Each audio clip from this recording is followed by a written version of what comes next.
Hello, hello, hello. I am Matt Williamson. How's everyone doing this fine day? And it is a fine day. I am recording this Thursday. I just walked in the door from Steelers joint practice with the Buffalo Bills, who they play Saturday. And I'll be at that game.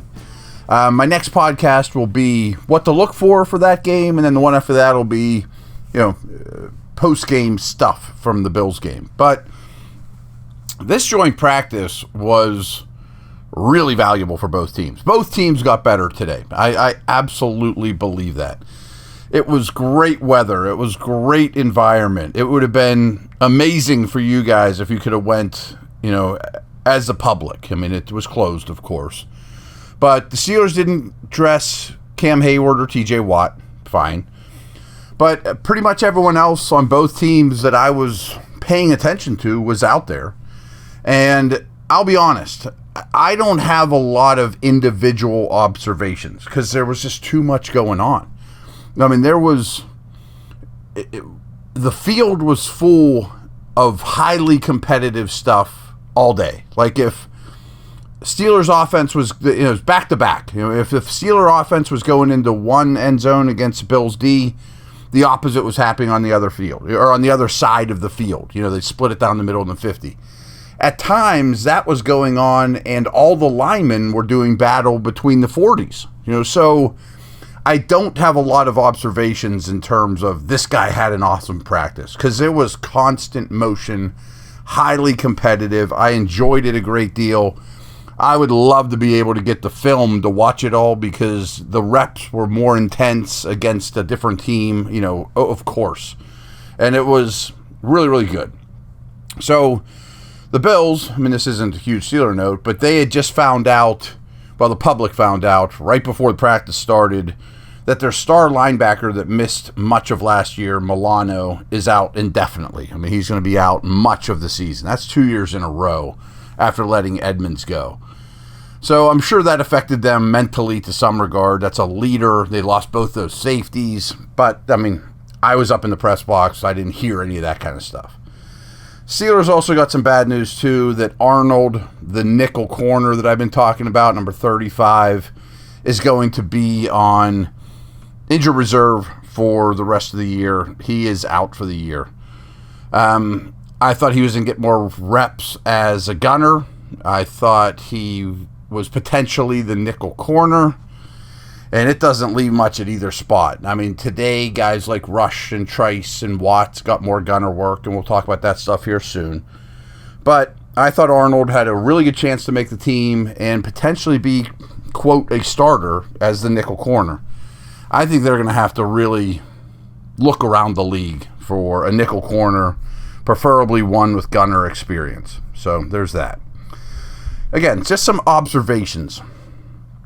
I found it interesting before anything, during stretch, right when I got there, sitting there eating my lunch. The Bills quarterbacks, including Josh Allen, of course, they're all in red jerseys, do not touch.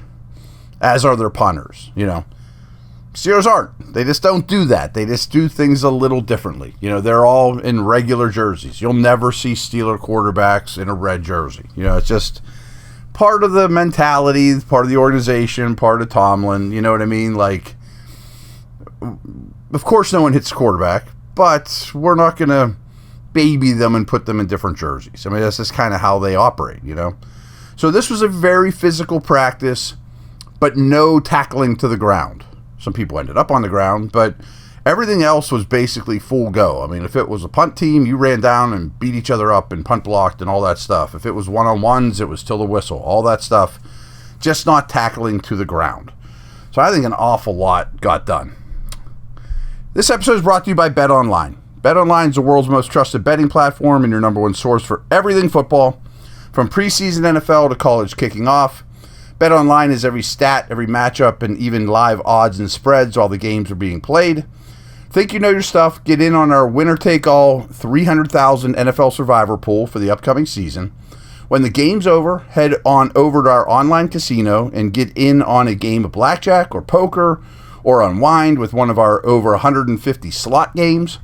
Head to the website today, use our promo code BELIEVE, capital BLEAV, and get in on the action. Bet online, the game starts here.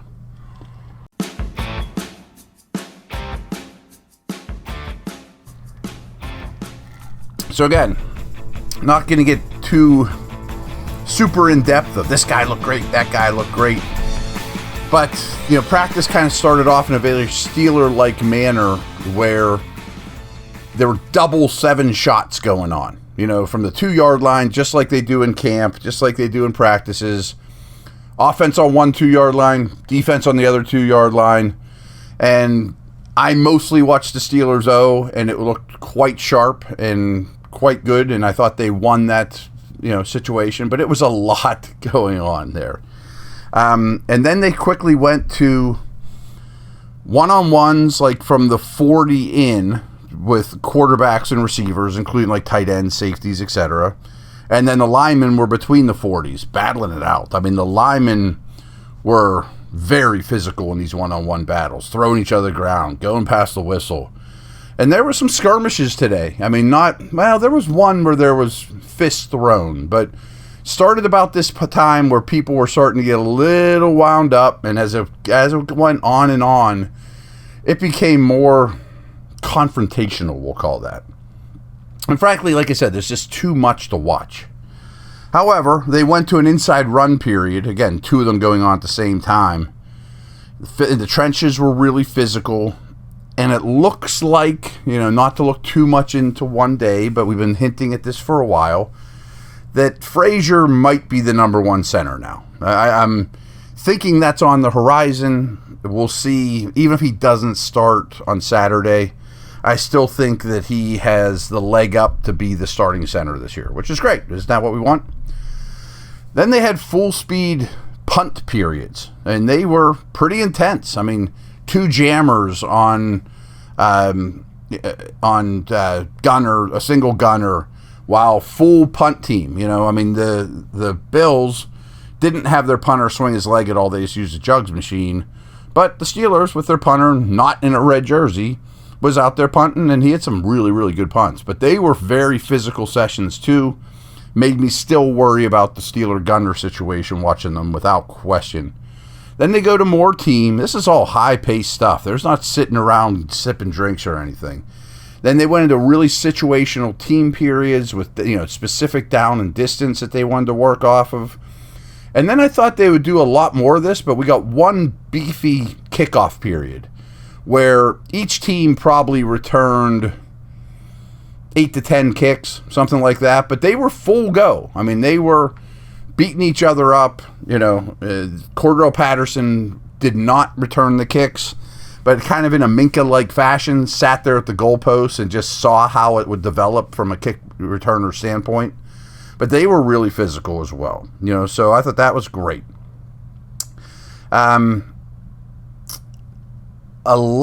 This must be a Bills thing, because 7 shots, I assume, is a Steelers thing. I don't think they do that. But then there was some really intense O-line, defensive line battles at midfield. And when the Steelers were on offense and the Bills on defense, and they were, again, this was all happening at the same time. Like Broderick Jones is going against Von Miller. Like this is good stuff. But this must be a Bills thing, because we saw a lot of not one-on-ones, but we would have pass rush, basically one-on-ones, but with 2 defensive linemen. It would be like the left side of the offensive line against 2 Bills pass rushers, a D tackle and a D end. Then they even took it to the point where there were the entire 5 offensive linemen only against 4 Bills. The 4 Bills defensive front.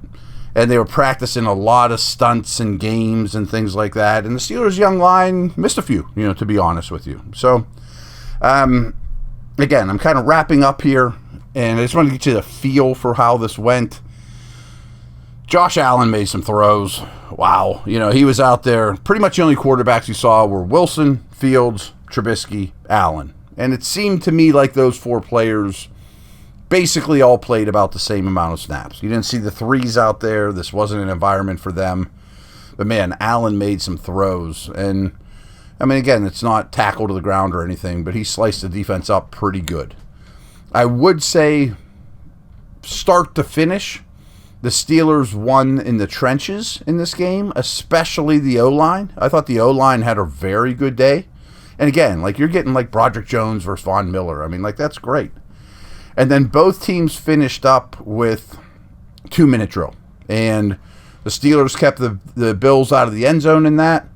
Again, they started with 1 minute and 1 second on the clock. 61 seconds on the clock, half the score. Yeah, that's how we finish up. The Bills did not score in this drill. The Steelers did, but I thought it was a little fishy because the seas parted. There was the whole left side of the field was open, and Justin Fields just took off. Would he have scored if it was totally live? I give him about a 50-50. The refs put their arms up. They gave him one. So, okay. But again, all I can stress is this was a very physical, intense practice.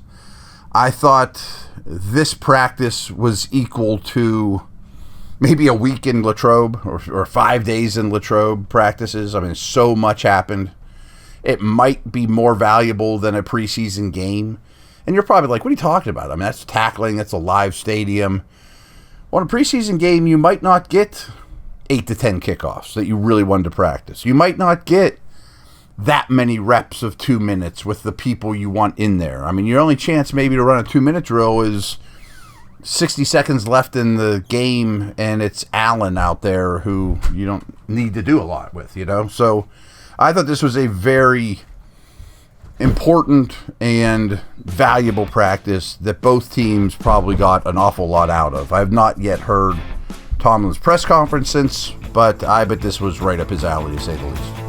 All right, everyone, take care. I'll be back tomorrow.